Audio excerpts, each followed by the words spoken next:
إن الحمد لله نحمده ونستعينه ونستغفره ونعوذ بالله من شرور أنفسنا ومن سيئات أعمالنا من يهده الله فلا مضل له ومن يضلل فلا هادي له وأشهد أن لا إله إلا الله وحده لا شريك له وأشهد أن محمدا عبده ورسوله أما بعد فإن خير الحديث كتاب الله وخير الهدي هدي محمد صلى الله عليه وسلم وشر الأمور محدثاتها وكل محدثة بدعة وكل بدعة ضلالة وكل ضلالة في النار. قال الله تبارك وتعالى وقل رب زدني علما. اللہ رب العالمین کی توفیق سے آج اس دینی مجلس میں اللہ کے گھر میں ہم سب جمع ہیں اور ایک نئے کورس کا ایک نیا سلسلہ ہم آج سے جاری کر رہے ہیں. نماز کا طریقہ قرآن و سنت کی روشنی میں. اس سے پہلے جو کورس ہمارا ہوا وہ وضو کا طریقہ قرآن و سنت کی روشنی میں کے عنوان سے تھا اور اس میں کئی لوگ شریک ہوئے. جتنے لوگوں نے نام لکھایا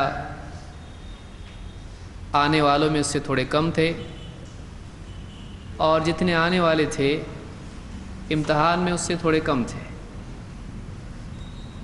اور جب رزلٹ کا دن تھا اس میں امتحان والوں سے بھی کچھ کم لوگ تھے. تو امید یہ کی جا سکتی ہے تجربے کے خلاف کہ اس مرتبہ انشاءاللہ ایسا نہیں ہوگا. ایسا کیوں ہوتا ہے؟ ایسا اس لیے ہوتا ہے کہ ہر چیز اپنے شروع کے دور میں انسان کے لیے دلچسپی کا موضوع ہوتی ہے، لیکن بار بار کی وجہ سے وہ چیز اس کی دلچسپی ختم ہو جاتی ہے. بہت سے لوگ تو پہلے دن یہ دیکھنے کے لیے آتے ہیں کہ ہو رہا کیا وہاں پہ، دیکھیں تو صحیح کیا ہوگا وہاں پہ، اچھا یہ ہے کیا. پھر اس کے بعد وہ دھیرے دھیرے ایک چھٹی ہوئی، دو چھٹی ہوئی، پھر اس کے بعد چھٹی کا سلسلہ جاری ہوتا ہے. دیکھیے دینی مجالس میں حاضر ہونا اس کے لیے آدمی کو بہت مجاہدہ کرنا پڑتا ہے. جس دن فارم بھرا تھا اس دن فری تھا، لیکن جس دن درس کے لیے آنا ہے ضروری نہیں کہ اس دن بھی فری ہو سکتا ہے اس دن کوئی کام آ جائے. تو آدمی کو چاہیے کہ جب ایک مقصد اس نے چنا ہے تو صرف سہولت کے اوقات میں اس مقصد کے لیے چلنے والا وہ نہ بنے، بلکہ رکاوٹوں کے باوجود وہ اس مقصد کی طرف بڑھنے والا بنے. جو آدمی رکاوٹ کے باوجود، تکلیف کے باوجود، مشکلات کے باوجود اپنے مقصد کی طرف چلتا رہتا ہے، واقعی وہ انسان اپنے مقصد میں سچا کہلاتا ہے. ورنہ ہر آدمی مقصد تک پہنچ جاتا، لیکن صرف وہی لوگ پہنچتے ہیں اپنی منزل تک جو لوگ رکاوٹوں کے باوجود چلتے رہتے ہیں. اور دنیا کی زندگی ایسی نہیں ہے کہ انسان کو سچے اور صحیح مقصد میں چلنے کے دوران رکاوٹ نہ آئے. رکاوٹ آئے گی. اسی لیے اللہ رب العالمین نے قرآن کریم میں فرمایا وَالَّذِينَ جَاهَدُوا فِينَا لَنَهْدِيَنَّهُمْ سُبُلَنَا، کہ جو ہماری خاطر ہمارے معاملے میں فینا مجاہدہ کریں ہم اپنی راہوں کی رہبری ان کو عطا کریں گے. کہ جو ہماری خاطر مجاہدہ کریں گے، سخت کوشش کریں گے، ہم ان کو اپنے راستوں میں گائیڈنس دیں گے، ہدایت دیں گے، رہبری دیں گے.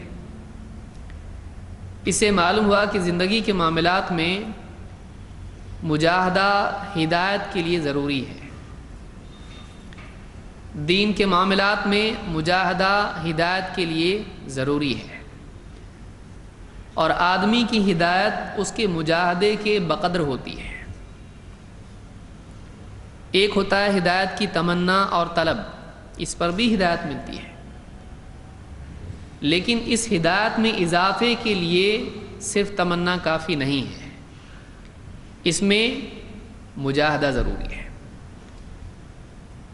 ایک آدمی چاہتا ہے کہ میری ہدایت بڑھے، تو آپ بتائیے اگر صرف چاہنے پر ہوتا تو سارے ہدایت یافتہ ہو جاتے۔ ہدایت کی ابتدا طلب پر ہوتی ہے اور اس کا کمال مجاہدے سے ہوتا ہے، اس کو یاد رکھیے۔ اسی لیے اللہ تعالیٰ نے کیا فرمایا؟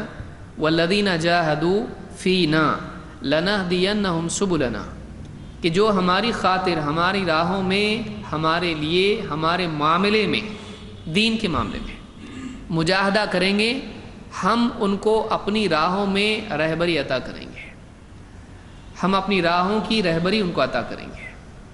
تو ایک آدمی اگر چاہتا ہے کہ ہدایت اس کو ملے، اس کو مجاہدہ کرنا چاہیے۔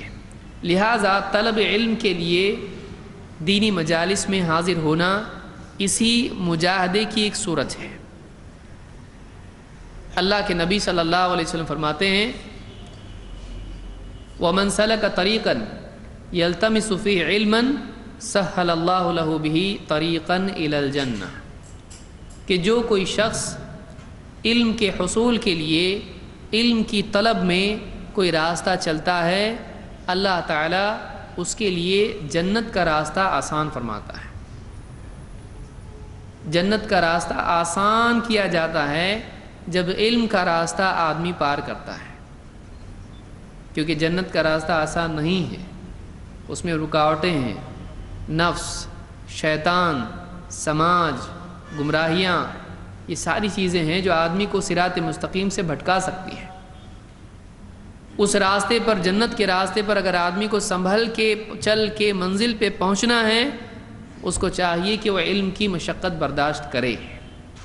لہٰذا یہ جو ہم آج اللہ کے گھر میں اپنی مصروفیت کو چھوڑ کر، کوئی کھانا چھوڑ کے آیا ہے، کوئی بچوں کو چھوڑ کے آیا ہے، کوئی جاب سے تھک کے آیا تھا، نیند آ رہی تھی لیکن پھر بھی آیا ہے، یہ اللہ کے نزدیک بہت قابل قدر چیز ہے۔ اللہ رب العالمین اسی طرح سے ہم کو اللہ کے دین کے لیے جمع ہونے کی توفیق عطا فرمائے۔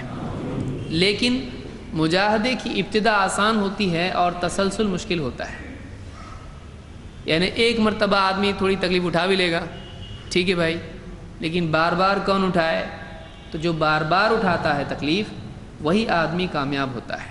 وہ ہر مرتبہ پہلی مرتبہ کی طرح دلچسپی لے،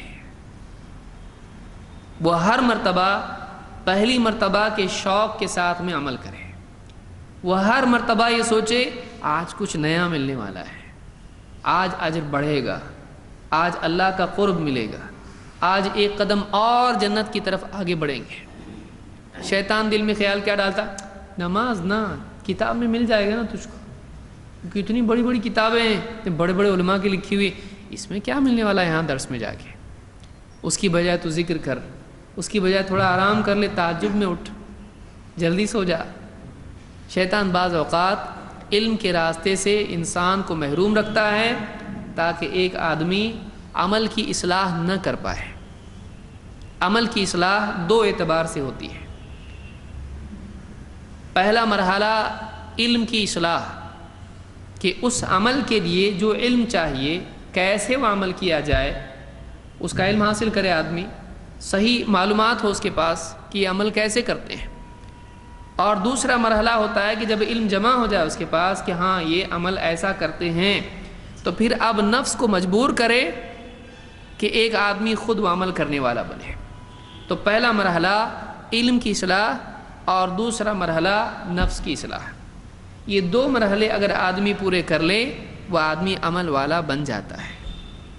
لہٰذا آج تو ہم جمع ہو گئے، اللہ تعالی ہم سب کو مزید آئندہ بھی اس طرح دینی مجالس میں جمع ہونے کی توفیق عطا فرمائے۔ کسی دن اگر آپ کو خیال پیدا ہو دل میں جانے دے آج نہیں، تو آپ کا ایمان، علم کی طلب، جنت کے حصول کا شوق اور دینی غیرت، آپ کو یہ کہنا چاہیے آج تو پکا جاؤں گا، کیونکہ جس دن ایک آدمی کو کوئی رکاوٹ نہیں ہے، اس دن آنا کوئی کمال ہے؟ جس دن رکاوٹ ہے اس دن آنا کمال ہے. تو آپ کا امتحان اس دن نہیں ہے جس دن آپ کو کوئی رکاوٹ نہیں ہے. آپ کا امتحان کس دن ہے؟ جس دن رکاوٹ ہے. تو جب امتحان کے دن فیل ہونے والا آدمی روز تیاری کر کے آ رہا اور امتحان کے دن یاد نہیں، پاس ہوگا کہ فیل؟ فیل. ٹیچر کو بول سکتا کل مجھ کو یاد تھا تو کل پاس ہوتا. تو تیرا امتحان کب ہے؟ آج. تو ویسا آپ نہیں بول سکتے کل آیا تھا نا، میں پچھلے ہفتے آیا تھا میں. ٹھیک ہے، پچھلے ہفتے امتحان نہیں تھا. امتحان کب ہے؟ آج ہے، جب تیرے پاس آج رکاوٹ ہے. تو ہمیشہ اس بات کو یاد رکھیے کہ جس دن آپ کو رکاوٹ آئے، ہاں بہت سیریس رکاوٹ ہو تو سمجھنے کی چیز ہے. گھر میں بچے کا ہاتھ کٹ گیا ہے، زخم آ گیا ہاتھ میں، اور آپ کرے نہیں تو جا میں درس کے لیے جا رہا ہوں، ایسا نہیں ہونا چاہیے. یہ سمجھنے کی چیز ہے. واقعی کسی کا انتقال ہو گیا، آپ کو وہاں جانا چاہیے اور آپ نہیں جا رہے ہیں، وہ ایک اور بات ہے، آپ کو جانا چاہیے. لیکن سستی ہو رہی ہے، بھوک لگی ہے، فلاں چیز ہے. دیکھیے جب تک کہ تمام مسائل پر، یا جس کو عوارض کہتے ہیں، پیش آنے والی چیزیں، ان سب پر علم کا شوق غالب نہیں آتا، تب تک کہ علم کے دروازے آدمی کے لیے نہیں کھلتے. جب تک کہ آدمی اپنا پورا علم کے لیے نہیں دیتا ہے، تب تک کہ علم اپنا تھوڑا اس کو نہیں دیتا ہے. یحییٰ ابن ابی کثیر رحمۃ اللہ علیہ صحیح مسلم کے روات میں سے ہیں، اور امام مسلم نے ان کا قول صحیح مسلم میں ذکر کیا ہے. کیا قول ہے وہ؟ کہتے ہیں کہ لا یطلب العلم براحت الجسم، یا لا یطلب العلم براحت الجسم. علم جسم کی راحت کے ساتھ حاصل نہیں کیا جاتا ہے.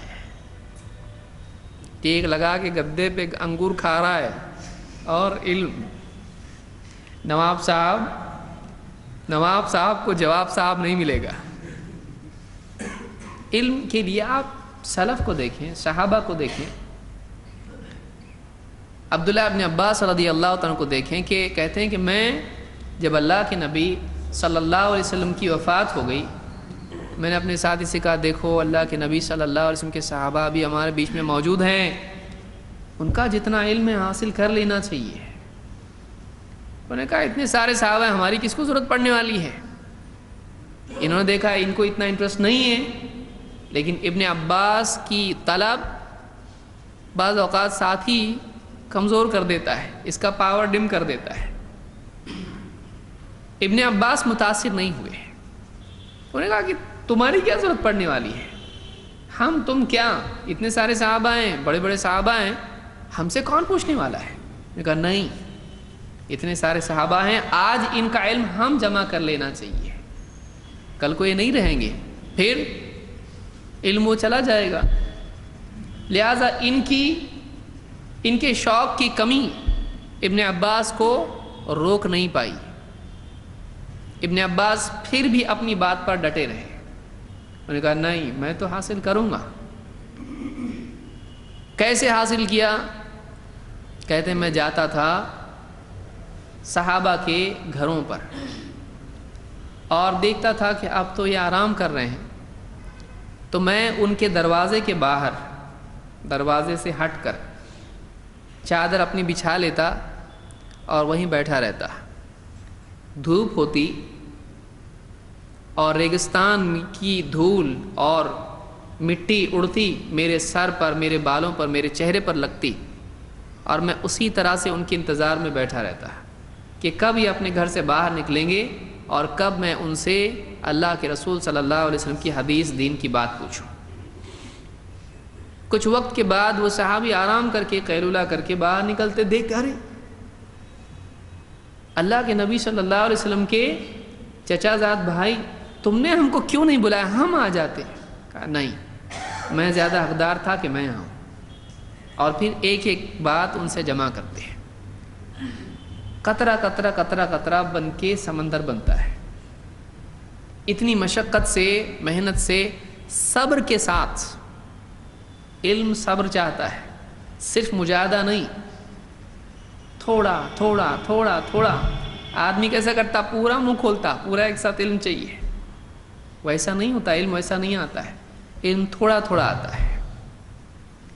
ایک ایک بات کرتے کرتے کرتے کرتے انہوں نے جمع کی، اور صحابہ ایک ایک کر کے دنیا سے رخصت ہوتے چلے گئے. ان کا سب کا علم کس کے پاس آیا؟ اب چھوٹے بچے کم عمر تھے، لیکن ان کی عمر بڑی. صحابہ دنیا سے رخصت ہو گئے، وہ سارا علم انہوں نے تھوڑا تھوڑا کر کے جمع کر لیا. ایک دور آیا کہ ابن عباس بیٹھے ہیں اور ان کے اطراف لوگ جمع ہیں دین کی بات پوچھنے کے لیے. وہ جو ساتھی تھے جنہوں نے کہا کون پوچھے گا اپنے سے، جب انہوں نے دیکھا کہ ابن عباس کے آس پاس لوگ جمع ہیں اور یہ وہ باتیں جو صحابہ کی تھی آج لوگوں سے بیان کر رہا ہے، علم کا سلسلہ آج جاری ہے، انہوں نے کہا یہ میرے سے زیادہ عقل مند تھا، یہ لڑکا مجھ سے زیادہ عقل مند نکلا، کہ میں نے وہ حاصل نہیں کیا، لیکن اس نے شہد کی مکھی کی طرح ایک ایک ایک ایک ایک ایک پھول پر جا کے شہد کی مکھی کیسا جمع کرتی ہے. تھوڑا تھوڑا تھوڑا علم سارے صحابہ کا جمع کر لیا. آج سارا علم اس کے پاس جمع ہے. اب لوگ اس سے دین کی بات پوچھ رہے ہیں. سارا ثواب کس کو مل رہا ہے؟ اگر اس کے پاس ہوتا اس کو بھی ملتا. کہ ایک آدمی کی زندگی آپ کی ایک بات سے بدلے. آپ بتائیے کتنی بڑی بات ہے. آج ساری مشینیں، کوئی آدمی آپ کی گاڑی کا ٹائر بدل رہا ہے، کوئی آدمی بلب بدل رہا ہے، کوئی آدمی آپ کے موبائل کی بیٹری بدل رہا ہے. لیکن آپ اگر لوگوں کی زندگی بدل رہے ہیں، اس سے بڑا کیا بدلاؤ آ سکتا ہے؟ ایسی کوئی مشین ہے؟ ایسا کوئی ڈاکٹر ہے؟ نہیں. وہ علم کے بغیر نہیں ہو سکتا ہے. علم چابی ہے جس سے دلوں کے دروازے کھلتے ہیں، جس سے زندگیاں بدلتی ہیں. یہ علم کون سا علم؟ ٹیکنالوجی کا علم، ڈاکٹر کا علم نہیں، نبوی علم، قرآن و سنت کا علم. اس علم کے ذریعے سے زندگیاں بدلتی ہیں. یہ جو مجلس ہے، ہم یہ نہیں کہیں گے کہ ڈاکٹر کا علم غلط ہے، انجینئر کا علم غلط ہے. ہم کہیں گے کہ یہ جو مجلس ہے یہ اس علم پر فوقیت رکھے ہوئے ہے. اس مجلس میں آ کے بیٹھنے والا آدمی ڈاکٹری کے علم سے، انجینئرنگ کے علم سے اور ان سارے علوم سے بڑھ کے ہے، اس لیے کہ یہی وہ علم ہے جو سکھانے کے لیے نبی آتے تھے. ڈاکٹری کا علم سکھانے کے لیے آئے، بیل گاڑی کیسے چلاتے ہیں، کھیتی کیسے کرتے ہیں، کپڑا کیسے بنتے، کھانا کیسے بناتے ہیں، نہیں، زندگی بدلنے کا علم لے کر نبی آتے ہیں. لہٰذا جس آدمی نے اس علم کو حاصل کیا، فمن اخذہ اخذ بحظ وافر، جس آدمی نے نبوی علم لیا اس نے بہت بڑی چیز حاصل کر لی ہے، بہت بڑا حصہ خیر کا سمیٹ لیا. لہٰذا اس بات کو ہمیشہ یاد رکھیے کہ شیطان آپ کے پاس آئے گا اور کہے گا آج چھٹی. اچھا آپ کہیں گے اس سے نہیں، وہ اور ایک بات کان میں ڈالے گا، فرض تھوڑی ہے، 5 ٹائم کی نماز تھوڑی ہے. پھر اور ایک خیال ڈالے گا، پابندی کرے گا بدعت ہو جائے گا. کبھی نہیں ہونا چاہیے ایسا. اللہ کے نبی صلی اللہ علیہ وسلم نے ایک صحابی سے کہا، اے عبداللہ فلاں شخص کی طرح مت ہو جانا کہ وہ رات میں تہجد کا اہتمام کرتا تھا پھر اس نے چھوڑ دیا. اس آدمی کی طرح مت ہونا جو رات میں قیام اللیل کرتا تھا پھر اس نے چھوڑ دیا. کیا معلوم ہوا کہ نوافل پر بھی مداومت ہونا چاہیے، صرف فرض پر نہیں.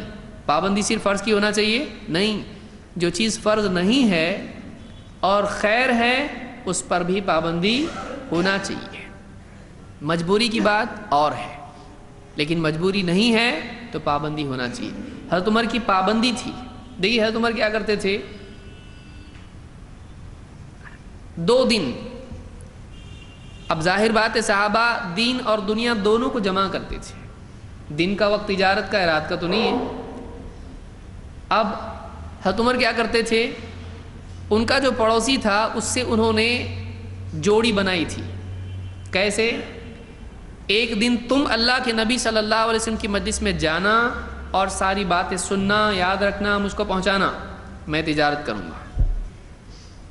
اور دوسرے دن میں جاؤں گا، تمہاری چھٹی، میں سیکھ کے آؤں گا، تم کو بتاؤں گا. اس اعتبار سے کیا ہوگا، ہر دن کا علم ہم کو مل جائے گا، اور دنیا بھی صحیح اور دین بھی صحیح. کہ تجارت بھی ہوگی اور دین کا علم بھی. معلوم ہوا کہ دین کا علم کھونے جیسی چیز نہیں ہے. ایک آدمی کو چاہیے کہ وہ پابندی کرے, کسی نہ کسی طریقے سے علم حاصل کرے.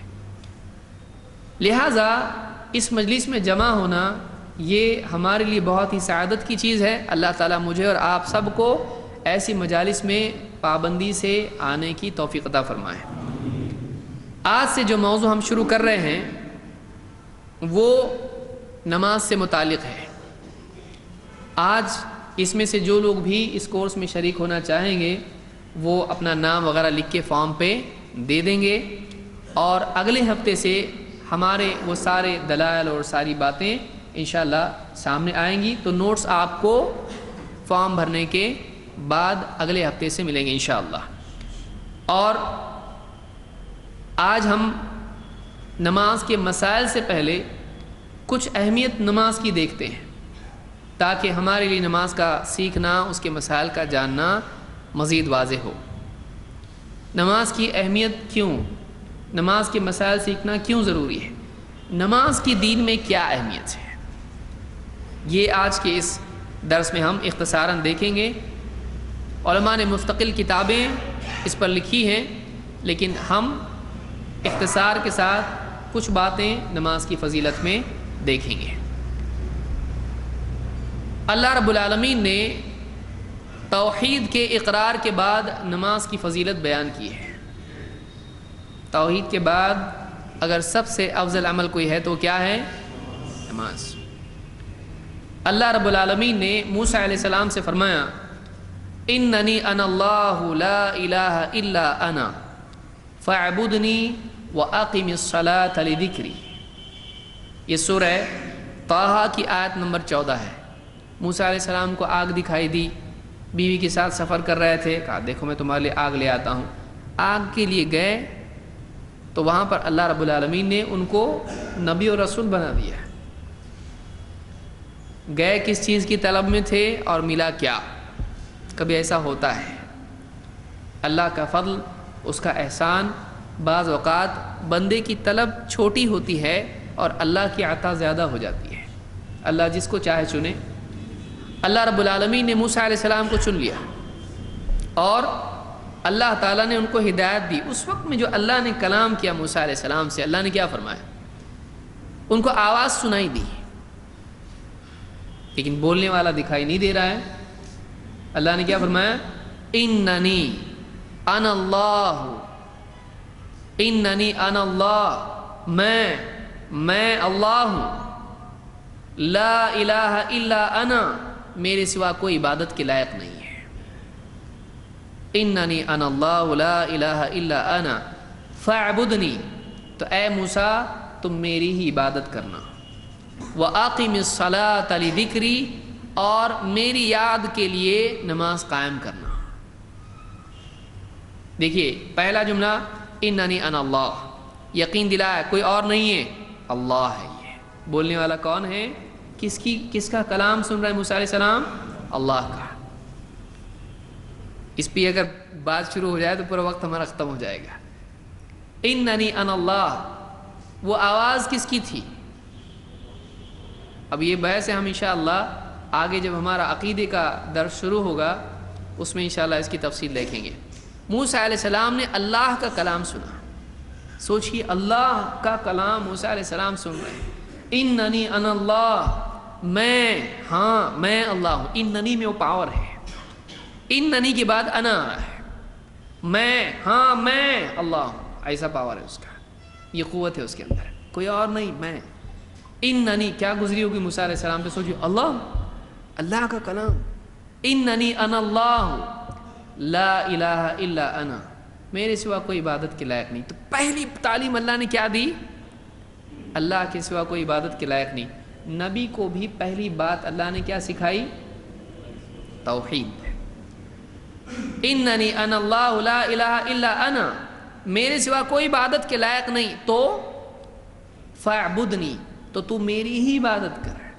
معلوم ہوا کہ الہ معبود ہوتا ہے, الہ میں ہی معبود ہوں, میرے سوا کوئی عبادت کے لائق نہیں. تو پھر کیا کرنا پڑے گا, تو توحید. دیکھیے اس میں ضمناً یہ چیز سمجھ لیجئے کہ ہمارے بہت سارے بھائی کیا کہتے ہیں، لا الہ الا اللہ سے یہ چاہا جا رہا ہے کہ ہمارے دلوں کا یقین بنے کہ سب کچھ کرنے والی ذات ایک اللہ کی ہے، کسی سے کچھ نہیں ہوتا ہے، ایک اللہ سے سب کچھ ہوتا ہے، نفع نقصان کا، زندگی موت کا، کامیابی ناکامی کا دینے والا ایک اللہ ہے، یہ ہمارا یقین بنے، یہ لا الہ الا اللہ سے چاہا جا رہا ہے۔ تو معلوم ہے کہ لا الہ الا اللہ سے کچھ چاہا جا رہا ہے، لیکن کیا چاہا جا رہا ہے؟ قرآن کی اس آیت میں اللہ نے کیا فرمایا؟ لا الہ الا انا فاعبدنی، لا الہ الا انا فاعبدنی، میرے سوا کوئی عبادت کے لائق نہیں ہے، ٹھیک ہے، بالکل حق ہے۔ فاعبدنی، فا تعقیب کے لیے، سببیت کے لیے، لہذا یعنی ایک جملہ بول کر اس پر دلیل اس کو بنا کر اس سے ایک مطالبہ کیا جا رہا ہے، صحیح ہے؟ اسی کو ہم سمجھ لیں گے انشاءاللہ کہ ایک بات بیان کی جاتی ہے، جیسے کوئی آدمی کہے کہ آپ کو میں تنخواہ دیتا ہوں، آپ میرے یہاں جاب کرتے ہو، لہٰذا آپ کو جو بھی کام آتا ہے کرنا پڑے گا۔ یا کوئی کہے دیکھو والدین کی خدمت کا یا ان کی بات ماننے کا اللہ نے حکم دیا ہے، ہم آپ کے والدین ہیں، لہٰذا آپ کو ہماری بات ماننی پڑے گی۔ تو ایک بات بتائی جاتی ہے، اس کو دلیل بنایا جاتا ہے اور اس کی بنیاد پر ایک بات منوائی جاتی ہے۔ اللہ نے یہاں پر وہی کیا ہے، اللہ نے کیا فرمایا؟ لا الہ الا انا، اللہ میں ہوں، اللہ کے معنی حقیقی معبود ہے، سچا معبود، الالہ، میں الالہ، اللہ حقیقی معبود ہوں، سچا معبود میں ہوں۔ اللہ نے فرمایا لا الہ الا انا، میرے سوا کوئی اور عبادت کے لائق نہیں۔ تو پہلے جملے میں معبود ہوں، دوسرا معبود نہیں ہے، اقرار انکار، اللہ کے معبود ہونے کا اقرار، دوسروں کی نفی۔ اس کے بعد میں کہا کہ میرے سوا کوئی عبادت کے لائق نہیں، لہذا کوئی جب عبادت کے لائق نہیں ہے تو کیا کر؟ فاعبدنی، اے موسیٰ تم میری ہی عبادت کرنا۔ معلوم ہوا کہ لا الہ الا اللہ سے یہ چاہا جا رہا ہے کہ بندہ صرف اور صرف اللہ کی عبادت کرے، صحیح ہے؟ کیونکہ فا جو آ رہا ہے وہ تعلیل کے لیے ہے، جب اللہ کے سوا کوئی عبادت کے لائق نہیں ہے تو اللہ ہی کی عبادت کر، کسی اور کی نہیں۔ یہ چاہا جا رہا ہے اس سے کہ لا الہ الا اللہ سے چاہا جا رہا ہے کہ بندہ اللہ کے سوا کسی اور کو معبود نہ مانے اور اپنی زندگی میں اللہ کے سوا کسی اور کی عبادت نہ کرے۔ اللہ رب ہے، وہ اپنی جگہ باقی ہے، لیکن یہاں یہ منوایا جا رہا ہے۔ تو کوئی بھی آپ سے بات کرے، آپ یہ آیت اس کے سامنے پیش کریں گے، لا الہ الا انا فاعبدنی، لا الہ الا اللہ سے کیا چاہا جا رہا ہے؟ تو اللہ کی عبادت کر، اللہ کو ہی معبود مان اور اللہ ہی کی عبادت کر، ایاک نعبد و ایاک نستعین۔ بہرحال وَأَقِمِ الصَّلَاةَ لِذِكْرِی، اور نماز قائم کر میری یاد کے لیے۔ دیکھیے فاعبدنی کہا، اب آدمی کہے اے اللہ کیسے عبادت کروں، یا عبادت کا سب سے بہترین طریقہ کیا ہے؟ تو اللہ نے کیا فرمایا؟ میری ہی عبادت کر، اور کیا آگے بتایا؟ بطور مثال عبادت کون سی بتائی؟ وَأَقِمِ الصَّلَاةَ لِذِكْرِی، اور نماز قائم کر، اور پھر نماز کیوں قائم کر؟ لِذِكْرِی، میری یاد کے لیے۔ تو اتنی سی آیت ہے لیکن اتنی ساری باتیں اس میں اللہ رب العالمین نے بیان کی ہیں کہ نماز قائم کر، تو عبادات میں افضل العبادت بطور مثال میری عبادت کر، کیا؟ تو اللہ نے کیا بیان کیا؟ نماز۔ اس سے معلوم ہوتا ہے کہ اللہ کی عبادت میں سب سے افضل عمل کیا ہے؟ نماز ہے، کیونکہ بطور مثال جب عبادت کا ذکر کیا تو کس کو بطور مثال ذکر کیا؟ نماز کو۔ اور نماز کا مقصود کیا بیان کیا؟ لِذِكْرِی، اللہ کی یاد کے لیے۔ اور قرآن میں اللہ نے کیا فرمایا؟ وَلَذِكْرُ اللَّهِ أَكْبَرُ، اللہ کا ذکر سب سے بڑی چیز ہے۔ اللہ کا ذکر کیا ہے؟ سب سے بڑی چیز ہے۔ انسان کی اس کے پوری حیات کا، اس کے پورے وجود کا مقصود یہ ہے کہ وہ اللہ کو یاد کرنے والا بن جائے، وہ اللہ کو نہیں بھولے، کیونکہ اللہ کو بھولنا انسان کی گمراہی کی ابتدا ہے۔ اللہ نے قرآن کریم میں کیا فرمایا؟ وَلَا تَكُونُوا كَالَّذِينَ نَسُوا اللَّهَ فَأَنسَاهُمْ أَنفُسَهُمْ أُولَئِكَ هُمُ الْفَاسِقُونَ لَا يَسْتَوِي أَصْحَابُ النَّارِ وَأَصْحَابُ الْجَنَّةِ أَصْحَابُ الْجَنَّةِ هُمُ الْفَائِزُونَ۔ دیکھیے سٹیپ بائی سٹیپ اللہ نے کیسا بیان کیا ہے، اس کو سمجھیے۔ اللہ نے کیا فرمایا؟ وَلَا تَكُونُوا كَالَّذِينَ نَسُوا اللَّهَ، ایک ہے اللہ کو یاد کرنا، اس کا الٹا کیا ہے؟ اللہ کو بھول جانا۔ کیا ہوتا اللہ کو بھول جاتے تو اللہ نے بتایا، ان لوگوں کی طرح مت ہو جانا جنہوں نے اللہ کو بھلا دیا، اللہ سے غافل ہو گئے، اللہ ان کی یادوں سے نکل گیا، ان کے دل سے اللہ کی یاد نکل گئی۔ ان کی طرح مت ہو جانا جو اللہ کو بھلا بیٹھے۔ فَأَنسَاهُمْ أَنفُسَهُمْ، جب اللہ کو بھول گئے تو اللہ نے کیا کر دیا؟ سزا ان کو دی اس کی، کیونکہ فا یہاں بھی آیا، عربی زبان میں فا آتا ہے تو ان لوگوں کی طرح مت ہو جانا جنہوں نے اللہ کو بھلا دیا، تو نتیجے میں اللہ نے کیا کر دیا؟ فَأَنسَاهُمْ أَنفُسَهُمْ، اللہ نے ان کو ان کے اپنے بارے میں بھلاوے میں ڈال دیا، یعنی وہ اپنے بارے میں غافل ہو گئے۔ نتیجہ کیا ہوا؟ اولئک هم الفاسقون، یہی لوگ تو فاسق ہیں، یہی لوگ گناہگار ہیں۔ تو معلوم ہوا کہ اللہ کو بھول گئے، اپنے سے غافل ہو گئے، اپنے انجام، اپنے اعمال، اپنی ذمہ داری سے غافل ہو گئے، اور کیا ہو گئے؟ فاسق ہو گئے۔ تو اللہ کی یاد میں غفلت گناہوں کی طرف لے جاتی ہے، اور گناہ لا یستوی اصحاب النار و اصحاب الجنہ، جہنم والے اور جنت والے برابر ہو سکتے ہیں؟ نہیں۔ اصحاب الجنت هم الفائزون، جنت والے ہی تو کامیاب ہیں۔ تو ایک آدمی اللہ کو بھولتا ہے، اپنے انجام کو بھول جاتا ہے، اپنے انجام کو بھول جاتا ہے، فاسق بنتا ہے، فاسق بنتا ہے، جہنمی بن جاتا ہے۔ کیسی ترتیب ہے قرآن کی آیت میں؟ دیکھیے یہ قرآن ہے، اور اس کے بالعکس اللہ کو یاد کرتا ہے، اپنے اعمال کی فکر، اللہ کے سامنے جواب دہی کی فکر پیدا ہوتی ہے، اپنے اعمال کا حساب دینے کی فکر پیدا ہوتی ہے، اصلاح کی فکر ہوتی ہے، اصلاح کرتا ہے، نیک بنتا ہے، نیک بنتا ہے، جنتی بنتا ہے۔ تو ذکر کیا ہے؟ اصلاح کا مبدأ ہے۔ اللہ کی یاد اصلاح کی کیا ہے؟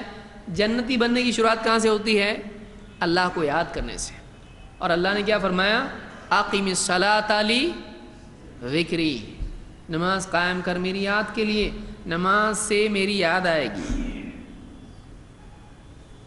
اور انجام کی بھی یاد آئے گی۔ کیسے؟ اذان ہوئی، اذان سنیں، اللہ اکبر اللہ اکبر، حی علی الصلاۃ، دکان، مکان، نیند، بستر، دسترخوان، آدمی اپنے کام چھوڑ کے آیا مسجد میں، چل کے راستے سے آیا، مسجد میں آیا، پھر جماعت کھڑی ہو گئی، صف در صف لوگ صفے بنا کے کھڑے ہو گئے، امام نے اللہ اکبر کہا، یہ بھی اللہ اکبر، ہاتھ باندھ کے کھڑا ہو گیا۔ یہ جو منظر ہے، یہ کون سا منظر ہے؟ یہ قیامت کے دن کا منظر ہے۔ سور پھونکا گیا، اذان ہوئی، لوگ اپنے گھروں سے، دکانوں سے باہر نکلے، قبروں سے باہر نکلے، مسجدوں میں آ کے جمع ہوئے، حشر میں جمع ہوئے، صف در صف کھڑے ہو گئے، چپ چاپ با ادب، حشر کے میدان میں صف در صف کھڑے ہو گئے سب۔ جو آدمی اس احساس کے ساتھ روزانہ 5 نمازیں پڑھے گا، کیا قیامت کو یاد نہیں کرے گا؟ تو قیامت جب یاد رہے گی تو زندگی کی اصلاح ہوگی کہ نہیں ہوگی؟